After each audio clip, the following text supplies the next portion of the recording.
Welcome to Staying Aligned. If you're a Christian leader looking to stay clear-headed in a world that never slows down, this is for you.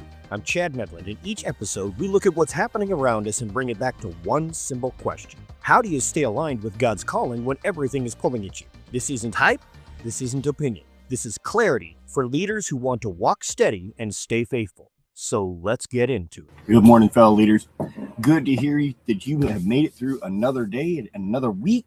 Today, we're going to talk about the weight of saying yes. Now, a lot of people might say, what do you mean the weight of saying yes? Actually, saying yes is easier than rejecting someone, right? But here comes the problem. As Christian leaders, we tend to say yes to pretty much anything and everything, as long as we feel we have 1 ounce of energy to accomplish it. If we have just a couple extra minutes, we feel it's this obligation in leadership that we're supposed to fill that role and say yes to everybody. Now, this causes an immense amount of pressure because we seldom take the time that we need to actually recharge and get ready to move on either to the next thing or the next step in the one thing that God has called us into doing. So when I look at this aspect of pressure that comes in from constantly feeling this need to say yes, I also have to understand that part of this isn't because there's this overwhelming call on me. It's because I haven't set boundaries to let people know that I have limitations as well. So I'm going to offer a different perspective on this today. Instead of looking at it just being the weight of constantly feeling like we have to serve and say yes to everything, or we're some way rejecting that individual, look at the opportunity to say yes as an opportunity to identify, is this what God has called me into? Am I aligned with what he has called me to do specifically? Is this the person that I have been called to lead? Is this the person that I have been chosen to serve at this capacity at this time?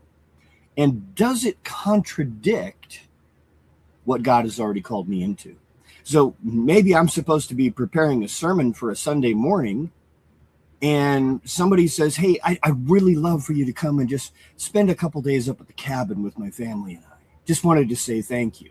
We might think, hey, this is an opportunity to recharge, to grow, to connect with the community. On the other hand, it could actually just be something that's drawing us away from preparing and finalizing our message for the entire congregation or group of people that we're serving that day. So in leadership, no is just as important as yes in setting healthy boundaries and setting up opportunities for us to grow and to advance towards what God has called us to be.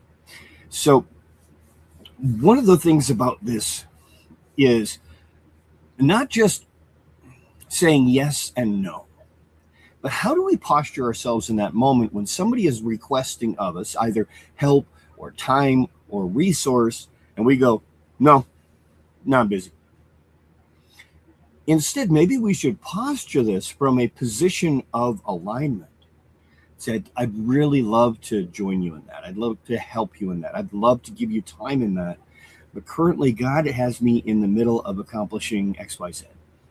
You know, right now, God's really called me into preparing for this message come Sunday. I really don't have time to step away from God to go hang out at the cabin, right? Maybe I'd love to be able to give you a hand right now. What I can do is I can call this person or that person and see if they can give you a hand with it. Currently, I'm tied up with what God has called me to be focused on right now.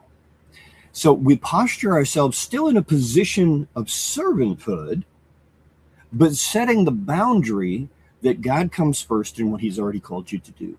When you do that effectively, consistently over time, people start to learn that you have boundaries and that they don't cross those boundaries or even try and push those boundaries very often. And I've noticed that when they do, it's usually because it is an emergency and is something that actually genuinely needs to be taken care of.